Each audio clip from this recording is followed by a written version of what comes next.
There was a ghost one day, took the streetcar all the way down St. Charles Avenue in New Orleans.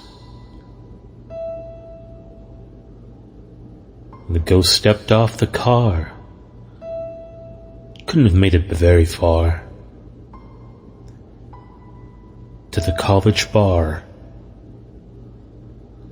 He sat and ordered drinks from afar when then he noticed he had been part of the Loyola University all along. Bonjour and bienvenue, mon ami. Welcome back to the Wicked Webs We Weave podcast. I am your host, Ryan McKern. Thank you for joining me as we discover the story behind the ghosts of Loyola University, St. Charles staple, an uptown favorite, and an old stomping ground, my own. Sit back and dwell in the proverbial darkness, my friends, and thank you again for joining me in the Wicked Webs We Weave. Loyola College opened in 1904, in which classes were initially held behind the First Holy Name of Jesus Church on the prosperous St. Charles Avenue. The first of Loyola's buildings were constructed between 1907 and 1910, the stunning Gothic-influenced Marquette Hall. Loyola University officially earned its collegiate chapter on July 10, 1912. Less than a year late in 1913, Miss Kate McDermott, the sister to the Hibernia Bank director, donated $150,000 to the funding of a new church. She also made Loyola University heir to the entire estate. Holy Name of Jesus Church was thus put on wheels and rolled 60 feet over, in which the new church was soon after constructed. Within 5 years, the College of Arts and Sciences, the School of Law, the School of Dentistry, and the College of Pharmacy had opened in 1922. The WWL radio, which was established at Loyola, began holding the first radio broadcast in all of the Deep South. Broadcasts were made from Marquette Hall, but on Sundays they were done at Holy Name of Jesus Church. Over the years, Loyola University, New Orleans has changed and grown. Its football team was dissolved in the 1930s, which led to a university t-shirt being created in 2008, which read, "Undefeated since the 1930s. The acclaimed School of Music was added, and then the College of Pharmacy and the School of Dentistry closed in mid-20th century. Hurricane Katrina caused a deflation in school applicants, and the numbers did not resume to pre-Katrina rates until about 2012. Through it all, Loyola University, New Orleans, has remained one of the best schools in the Deep South, both for its Jesuit education and its dedication to providing students with the tools they need to succeed. But as famous as the school might have been for academics, its ghostly stories and hauntings are much larger, kept among the secrets in the student body administration and the university's employees. And here are some of their tales and accounts. Marquette Hall is Loyola's own castle, complete with dark brick Gothic arches and tunnels. For tourettes at night, Marquette Hall looks like a Disney fairy tale illuminated against the black sky. The hall was named in honor of Father Jacques Marquette, who was a French-born Jesuit explorer in the New World. When Marquette Hall was completed in the 1910, it remained Loyola's prominent building until Buddig Hall was erected next door in the 1920s. For the most part, Marquette Hall was like other university buildings. It was a package of administration offices, classrooms, an entire floor dedicated to the university's first library. Where Marquette Hall took a Grecian turn was its 4th and 5th floors. From 1916 to 1966, the 5th floor was strictly dedicated to the students that enrolled in anatomy classes and the cadavers that they dissected in room 501.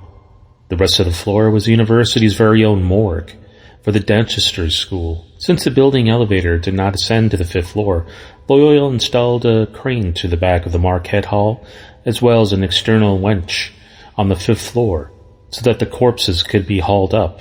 According to the former officers of the Loyola University Police Department, LUPD, that external winch still exists and would have been used specifically to hoist corpses up from the ground level with chains around the ankles before the body was raised to the metal walkway on the 5th floor and onto the gurney.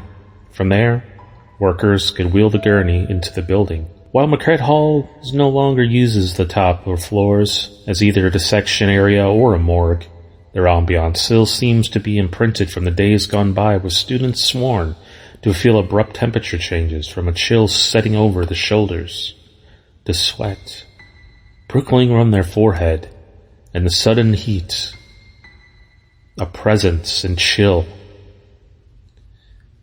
As the doors would open and slam shut, heard by unseen forces, and even lights have been known to flicker on and off and fade to black. Some have claimed to see spirits roaming the hallways or even outside of her windows.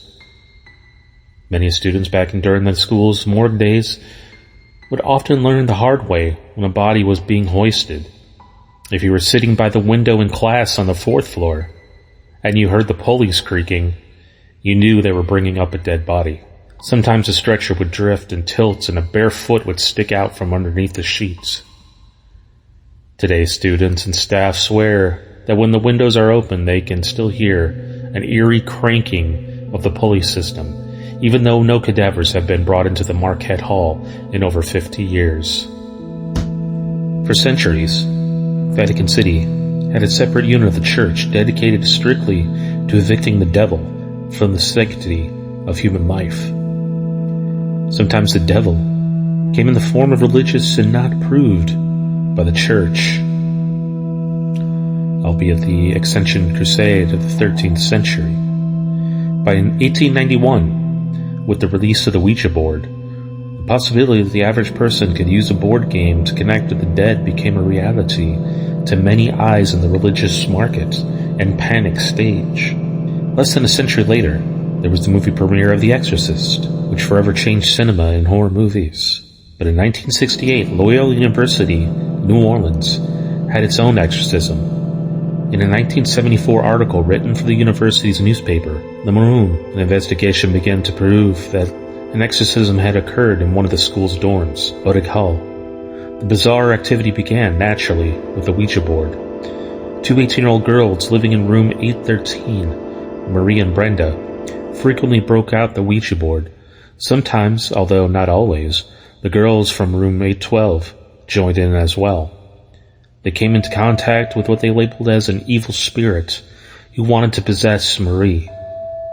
On other nights, it was a spirit named Hazel, who made herself known to the girls. According to them, Hazel was a Creole from New Orleans, whose husband died in prison for a crime she committed. Hazel even gave a date to validate their claims. And on the claims, one night, the girls had decamped to their friend Neil's room, who lived in the adjacent Buddig Hall, to play with the Ouija board. Apparently Neil laughed at Hazel, to which the spirit replied through the board, "Cut stomach, kill Neil." Whether it was pure coincidence or the act of a malevolent spirit, Neil fainted in the cafeteria the next day and was rushed to the hospital, where he was then diagnosed with appendicitis. Instead of striking the fear of God into the girls, they were all determined to connect and speak with the dead even more after. They allegedly met Satan. Dorothea, who had not been interested in the board game, shuffled the girls into a meeting with Father Cohen of the campus ministry. The priest made them promise to stop messing with the Ouija board, lest they truly spark something evil into action. The girls agreed. They promised, barely lasting the night. The 1968 Maroon attacked, questioning if the girls had really met Satan through a Ouija board. And there are sources from the Loyola Library on one dark night in room 813. Marie and Brenda were awakened by the sound of furniture scraping over the ground. A poster went flying off the wall and across the room. All of the objects on their shelves had been completely rearranged. They panicked and called Father Cohen at 3:30 a.m. He arrived at Buddig Hall later that morning, allowed himself to be escorted up to room 813 and perform the exorcism. According to the girls, and to quote, "There were 6 of us who formed 2 lines on each side of him. He said prayers in Latin and sprinkled holy water on our beds, and throughout the suite we all said the Our Father." The author of this article, Vicky Solom, questioned various members of the campus ministry. Reverend Louis Lambert, then vice president, then the vice provincial, but also a demonologist, said that there was no way to derive the strange events. He would go on to state that from room 813, the strange events would no way be related to Satan. It actually had showed himself, and the activity was more likely nothing more than youthful imagination and hysteria. But Father McKill, who was responsible for the initial quote of this section, believed otherwise, and he stated, "We could become so fascinated with evil that we unconsciously fall into an abyss of the evil one. There is a saying, when you supper with the devil, use a 10-foot spoon. I prefer to say I don't eat." Could this mean that the paranormal activity ended after the 1968 exorcism? While no other exorcisms were conducted, allegedly on campus, to the knowledge of most, there has been many accounts otherwise, certainly, experiencing things in Buddig Hall, for which some say in the dorms that the fridge would be moving on their own, pictures, doors, opening and closing. In a 2010 seance in Buddig's room 1108, few residents who were sick of dealing with doors slamming shut, toilets flushing on their own, they asked if the spirits wanted to do them harm. When they replayed the recording later on the tape recorder, it was only heard through the deep growl in response to the question, "Do we know it's haunting Buddig Hall?" There is much belief that there is an evil spirit, perhaps not Satan himself or the devil, but the identity of the spirits, the entity, will never be known. It still remains a fascinating folktale to this day in New Orleans. In 1987, Loyola University, New Orleans, acquired now known as Broadway campus, thanks to its location on Broadway Street. Now includes the School of Law, as well as Cabra Hall. But the campus also includes Greenville Hall, which is said to be the most haunted building in Loyola University. Greenville Hall has an interesting history. It was built in 1883 for the St. Dominican nuns in the Burgoyne All-Girls Academy. This beautiful Italianate architecture, Greenville has had its ghost stories whispered about in almost all the time of its construction. Discovered in the Dominican archives was a particular story dated to the 1890s, when one of the sisters was reading a story about a shrieking banshee to the girls. Allegedly, the girls all snubbed their noses at the tale, perhaps too old to believe in such banshees and other mischief and mythological creatures.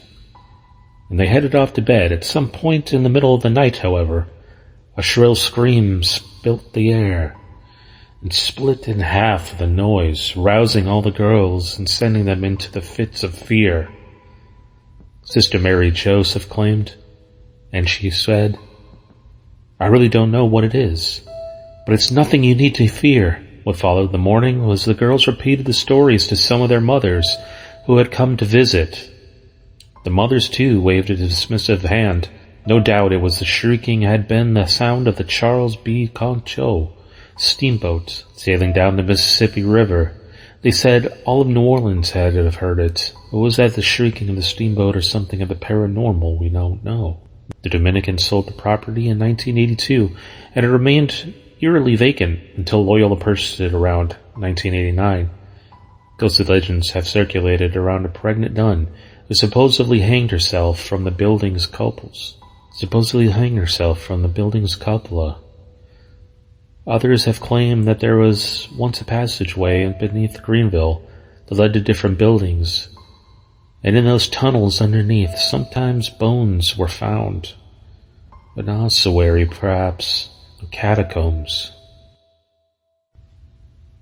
And this is probably all hearsay, as we retell these stories, but in fact is Greenville haunted? It's more often that we hear stories of the paranormal and phenomenon circulating around this historic building. And are the spirits still roaming Greenville Hall? The nuns who once called the property home, perhaps students in the cabra next door. We've also witnessed lights turning on and off in the middle of the night, as though something is moving around inside. Temperature can turn ice cold without warning, and things of materialized specters appear in the hallways. The ghost stories of Loyola University are rich in endeavor, and somehow go with a whisper, but we hear them and praise them. There's also stories of a ghostly organ player who plays the organ, the Noonmaker Auditorium. A playful spirit at the campus bookstore prefers to make a mess of everything in the dead night, and many other old buildings that have their own tales to tell. Simply put, while there are no Loyolas aware of the haunted history, the visitors in New Orleans and locals themselves might be unaware of the university's ghosts. But as I've covered many times in this series, New Orleans is old and rich in history, and with that, spirits aplenty to wander. Pencils down, class, and thank you again for joining me of this lecture and a special university episode of the Wicked Webs We Weave podcast. Once again, I'm your host, Ryan McKern. Have a wonderful, happy new year. And until we meet again, au revoir.